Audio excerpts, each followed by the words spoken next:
Hi everybody, this is Doug Buenz with 680homes.com. Welcome to the latest episode of Inside Real Estate. Today our topic is the pros and cons of off-market sales. So what is an off-market sale? An off-market sale is simply a property that sells before or without going on the multiple listing service. Therefore, it's not freely available to the entire marketplace.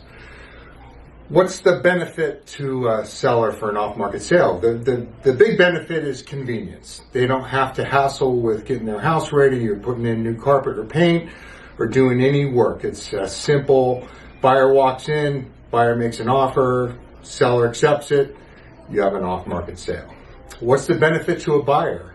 Well, in an extreme competitive market, buyers often like off-market sales because there's no competition. They can have a better chance of getting the home that they want without the fear of competing against multiple offers. The interesting thing is there's risk associated with off-market sales, and the risk is it spreads both ways. There's risk to the seller and there's risk to the buyer. The seller might be leaving money on the table. It's possible that had they listed their property on the MLS and done a couple of the things that would enhance its value, they could have got more money. So that's always the risk for a seller. They don't know if they're leaving money on the table or not. The risk to the buyer is they may be overpaying. The house has not had a chance to get market tested. So the buyer really has no frame of reference as to how the property is doing in the marketplace. So it's possible the buyer is going to pay a premium on an off-market sale. And it's possible the seller may be leaving money on the table. Let me give you an example of kind of some of the pitfalls of an off-market sale.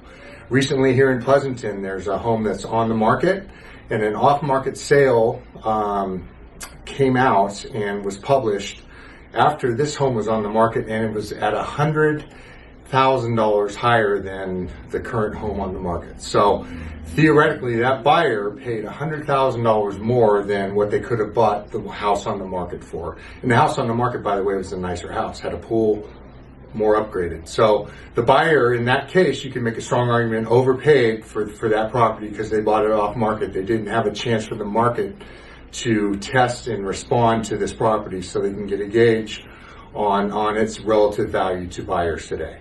So you have to be somewhat careful. If you're a buyer, that's great. Just understand you don't really have a good read on the value of that property. If you're a seller, it's possible you might be selling it too cheap. That might be worth the convenience factor. It might not. That's a decision you'll have to make. So that's kind of the ins and outs of off-market sales. As always, if you know someone who would benefit from this information, please do share it with them.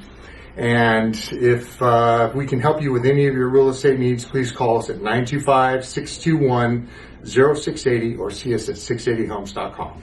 Thanks for watching.